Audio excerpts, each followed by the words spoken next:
Tenemos el enorme gusto de recibir a José Eduardo Abadi. Ustedes ya lo conocen, es un gran psicoanalista, un hombre que reflexiona desde el psicoanálisis en lo que está pasando siempre en la vida pública. Bueno, y ahora estamos frente a un nudo muy interesante, por eso yo apelo a José Eduardo para pensar estos problemas. ¿Cómo está, José ¿Cómo Eduardo? está, Carlos? Qué lindo estar acá.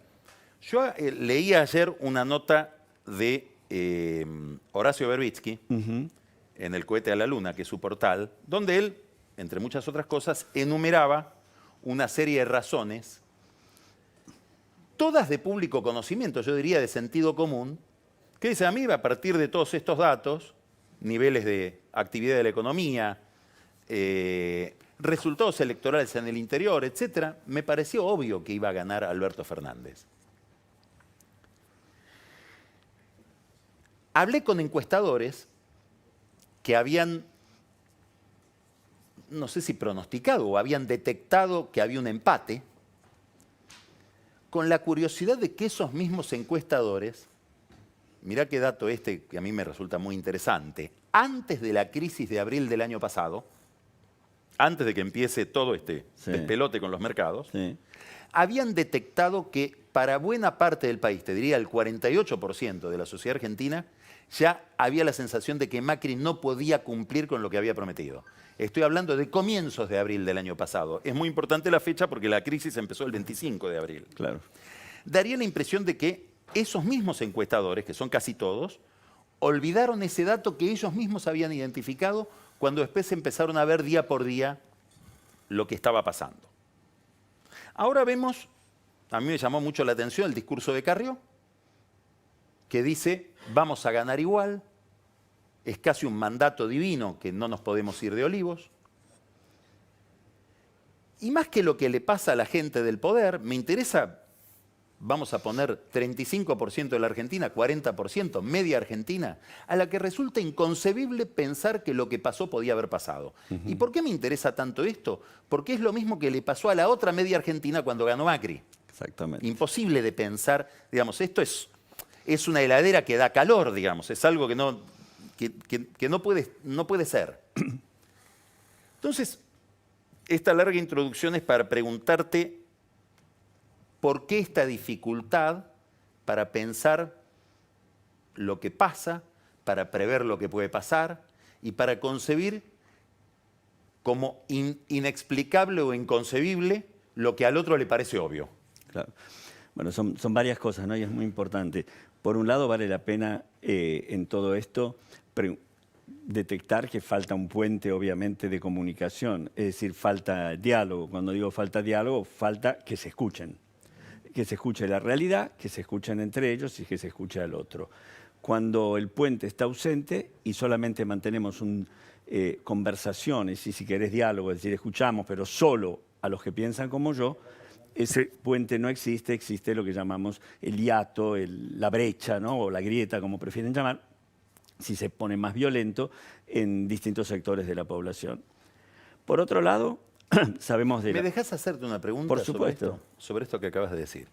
Hoy hay una columna en La Nación de Hugo Sigman, que es un empresario muy ligado al nuevo oficialismo, digamos, si uno toma los antecedentes del gobierno de Kirchner, sobre todo el comienzo del gobierno de Kirchner. Y Sigman, que está especializado también, es un psiquiatra, como vos.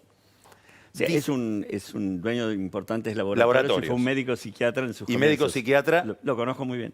Muy bien. Sigman dice algo parecido a lo que vos decís.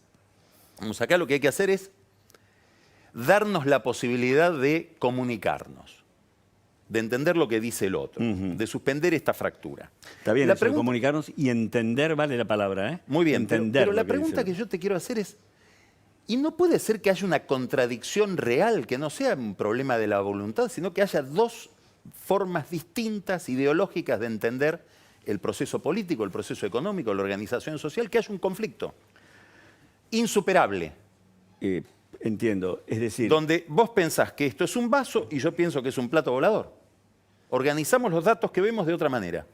Claro, pero hay también realidades objetivas que ciertos resultados definen. Quiero decir, yo puedo tener una posición en la cual creo que no es cierto que que hay otra modalidad de pensamiento, otra cosmovisión, la tienen pocos, la tienen menos, ya se van a dar cuenta de que están equivocados, la única que existe es la mía, porque no puede esta gente decir, yo tengo esta porque se me antoja, porque soy malo, porque no quiero cualquiera de las dos partes. Piensan porque es la verdadera, supuestamente como si hubiera una sola verdadera, como es la que vale. El resto es simplemente un error que alguna gente ya va a lograr corregir. Es decir, ahí lo que hay es casi te diría, la inexistencia para cada una de la fuerza y de las cuotas de verdad y de la eficacia de cada una de las posiciones. Estamos hablando en términos de absolutos. Vos lo que estás diciendo es, hay determinados sectores para los que nada de lo que piensa el otro es cierto, nada de lo que quiere el otro es bueno, nada de lo que propone o va a hacer es sano. Esto puede decir desde un lado o desde el otro. Desde ese lugar, claro, no hay ninguna alternativa de poder entender. Más bien lo que hay es una tensión, una lucha de poder, una guerra, donde veremos quién le gana a quién. Cada uno diciendo el que tiene la verdad al que está equivocado. Pero hablamos de guerra, hablamos de vencedores y vencidos absolutos. Si hay esta versión que vos decís, no hay adversarios que van definiendo distintas batallas y alguna la gana uno, otro la gana otro, sino que acá es una guerra donde se trata de gente que no entendió nada, gente que viene, como decís, en platos voladores y gente que tiene la verdad y hay que cuidarla. Eso conforma el estado de vencedor-vencido, una situación de imposibilidad de convivir. Donde tenés un vencedor absoluto y un vencido absoluto, tenés dos vencidos. Hay una imposibilidad de convivir. ¿Por qué? Porque existen ambos, les guste a uno o al otro. Entonces, la pregunta que uno tendría que hacerse es cómo se puede evitar tener versiones tan absolutamente restrictivas de la realidad que tiene cada parte para poder dialogar. Porque sin diálogo es imposible convivir. Entonces, ¿qué se produce cuando uno no tiene ningún diálogo? No entiende bien la globalidad de lo que ocurre. Y como vos decías en tu editorial, que me pareció excelente, lo que hay es la sorpresa, lo inesperado. ¿Y qué produjo esta primaria?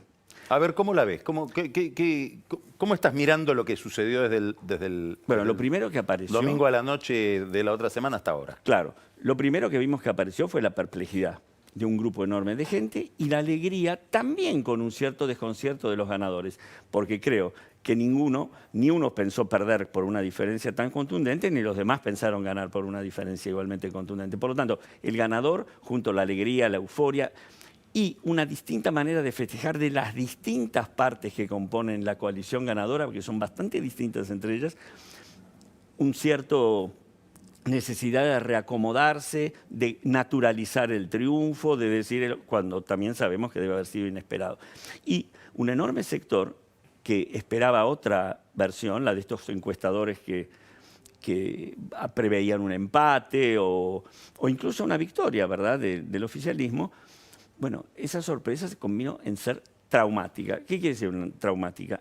Dolor, después de la perplejidad, desconcierto. El desconcierto y el no entender que prosigue y que tiene que ver con esas explicaciones que vos decís que son indispensables que den Macri y ese programa que tiene que empezar a esbozar Alberto Fernández también como forma de tranquilización.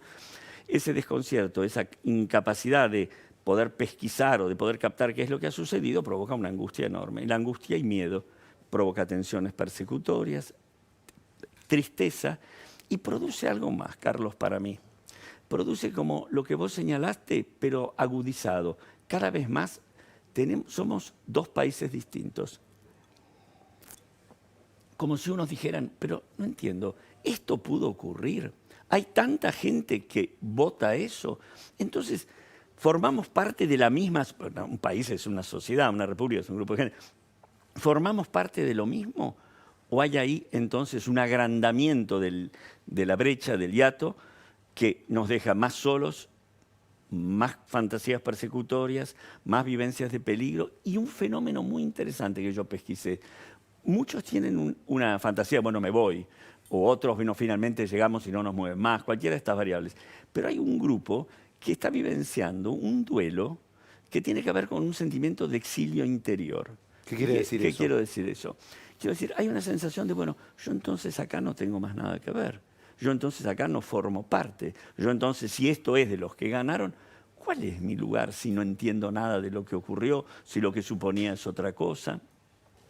Y algunos también empiezan a preguntarse, ¿desde dónde miraba yo el mundo en que compartía si no entendí que esto podía pasar? Porque una de las cosas indispensables a hacer es tratar de entender qué es lo que sucedió y qué es lo que no se vio, qué es lo que el otro propuso. Acá, una de las formas de salir de la perplejidad, que tiene que ver con la explicación que vos decís que hace falta, es dar un sentido a lo ocurrido. Cuando se le otorga un sentido a lo ocurrido, que se podemos compartir o no compartir, pero tiene una determinada significación, se tiene una determinada estabilidad, se tiene un determinado enraizamiento. Y eso es importante, si no las sensaciones de una soledad, de una tristeza, de una ajenidad de un grupo con respecto al otro de lo que pasa, el otro que se divide en, bueno, finalmente nos dan la razón, hasta lo más moderado, que sería Alberto Fernández, donde está diciendo calma, etc. Lo que tiene la responsabilidad, Macri principalmente como presidente y Alberto Fernández como el más probable ganador de las elecciones de octubre, que de todos modos tiene que ganarlas, como también se sabe, es que instalen no digo acuerdos, que no hace falta que sean acuerdos, pero sí escuchas, sí puentes, sí estamos incluidos en un contexto que tiene como misión estabilizar un país y que no estalle. Hay otro problema que yo adelanté al final de la presentación inicial, que está ligado a todo esto, pero de una manera material mucho más concreta, que es la recesión. Es evidente que hay toda una visión de la Argentina que ignora el peso que tiene la recesión como factor político, sobre todo en el gobierno. Sí. Dentro de Cambiemos hay mucha gente que señaló, cuidado, digamos, me acuerdo desde los radicales, en abril del año pasado, cuando empezó el problema de las tarifas, lo escuché muchas veces a Alfonso Pratgay hablar de esto, del peso de la recesión y del achicamiento de la economía. El propio Lustó, que después terminó asociado al oficialismo, públicamente dijo: yo me siento más cerca de Labaña que de Macri en esta materia. Bueno, se la puede mirar como fenómeno económico. A mí me interesa desde otro punto de vista, que debe ser muy movilizador del voto, que es ¿qué significa perder el trabajo? Claro. ¿O qué significa si tenés una empresa que la hiciste o que la heredaste? Tener que cerrarla. Claro, fundamental. Y dijiste dos cosas me parece importantes. La primera, la captación de los efectos de la recesión, que sería un sector, los sectores que la padecerían menos, digamos, ¿qué noción tienen, qué captación empática tienen de lo que es la carencia, el miedo, la falta, la ausencia, que no alcance? Y si la tienen, ¿cómo la comunican? El dejar lejos a todo una estructura de gobierno de este contacto, de esta posibilidad de empatizar, es crear una ausencia de vínculo enorme, ¿no? Por otro lado, igual no todo Cambiemos es lo mismo, ¿no? Y no toda la oposición es lo mismo. Quiero decir, los dos tienen muchos sectores. ¿Qué sé yo? En el gobierno tenías, bueno, en la provincia de Buenos Aires, María Eugenia Vidal estuvo intentando siempre, ¿no es así?, mostrarse como receptiva a lo que ocurría. Bueno, es otra de las personas que en el interior del gobierno llamaba la atención sobre este problema. Claro. Y lo convertía en acción, ¿no? Desde el otro lado también había como formas de captarlo de un modo racional y con propuestas, y otras desde un enojo, ¿no? Yo creo que, entonces, primer punto, preguntarse qué pasó que uno no captó, o si captó no pudo comunicar al otro la vivencia de lo que se llama la compasión. Bueno, Macri el miércoles pasado, voy exactamente al punto que estás tocando, dijo: yo no capté, me doy cuenta ahora. No me di cuenta, Claro. ¿no? Del padecimiento que provocaban mis políticas. Y es muy importante porque el captar, que es empatizar, es ponerse en el lugar del otro. No ser el otro, pero ponerse en el lugar del otro. Y eso es compartir. La compasión tiene que ver con el compartir el padecimiento. Eso es la compasión. Que tiene que ver también con la misericordia, que tiene que ver con, si vos querés, que tiene que ver con la verdad de lo que ocurre. Y eso permite afrontar las dificultades y los programas muy, muy, muy severos, porque aquel que los conduce forma parte del grupo, aunque tenga lo que tenga, que también padece. Como es lo que le pasaba a María Eugenia, digamos, ¿no? Ella podía ponerse en esa situación. Ahora, de todos modos, todo queda englobado a veces cuando la fuerza es muy grande, como en un solo paquete, ¿no? Lo otro, o Horacio, que también lo mencionaste, es otra estructura y otra dimensión de manejo de la cosa. Respecto y que eso es lo que me parece que sí tuvo Alberto Fernández en el discurso, ¿no? Como hablándole de lo que le faltaba, como hablándole diciendo capto, digamos, lo cual es muy significativo, ¿no? Y el otro punto que me preguntaste es cómo se siente el que pierde. Bueno, Sí. La sensación de pérdida, como sabemos, provoca dolor, provoca angustia, provoca una sensación de fragilidad y debilidad, provoca culpa frente al entorno que se tiene, miedo, aparece un duelo con Porque todo el vos hablaste transitar de ese duelo. del exilio, cuando hablaste recién del exilio interior como el repliegue sobre sí mismo que hace aquel que entiende que la escena ya no lo contiene, porque hay otros que piensan de otra manera. Repliegue que hace porque no tiene más remedio también. Es decir, se siente echado también, es una mezcla. Me voy, me echan, tengo... Muy bien. Ahora, imagínate el repliegue del que pierde el trabajo, Claro. ¿no? El nivel de soledad. Más un trabajo que en el... Ese sí se siente materialmente exiliado, digamos. No solo se siente materialmente exiliado, está materialmente O tiene exiliado. que cerrar su Terrible, ferretería. Terrible, porque de eso viven, así han construido su identidad, ese es su proyecto, ahí hubo esperanzas, ahí hubo esfuerzo. Es muy difícil, es una sensación, y más en una sociedad donde el trabajo y la identidad están muy asociadas.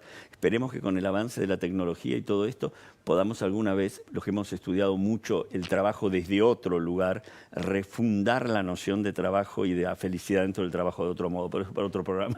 Por ahora sí podemos decir... Pero me interesa de lo que estás diciendo un punto, José Eduardo, que es, daría la impresión de que la política, inclusive en la Argentina, y sobre todo en este gobierno, como nunca estuvo dotada de un aparato de percepción de la gente en términos de encuesta, focus group, analizar, meterse en los grupos de WhatsApp, analizar las redes sociales, ¿no es cierto? Sí.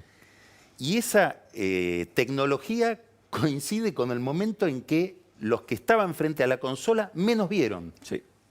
¿Cómo se explica ese desajuste? Es una pregunta, ojalá tuviera la respuesta absoluta, pero sí te puedo decir, daría ganas de bromear, ¿no? Si andarían las computadoras es la primera cosa para preguntarse qué pasaría con eso, o apelando más a lo psicológico, uno diría, ¿puede el deseo, las ganas, el contagio de la expectativa superar una objetividad y ver lo que no es? O preguntar de un modo que aparezca la respuesta que quiero leer y evitar la búsqueda de aquello que me demostraría algo distinto. ¿Cuánto de lo que nuestra emoción pretende nubla la razón? En los individuos, en las parejas, en las estructuras, mucho. José Eduardo Abadi. José Eduardo, muchísimas gracias. Gracias a vos, Carlos. Súper interesante, otro ángulo siempre. Vamos a un corte y con Marcos Buscalia vamos a seguir hablando de la economía. Volvemos ya con Odisea. Gracias.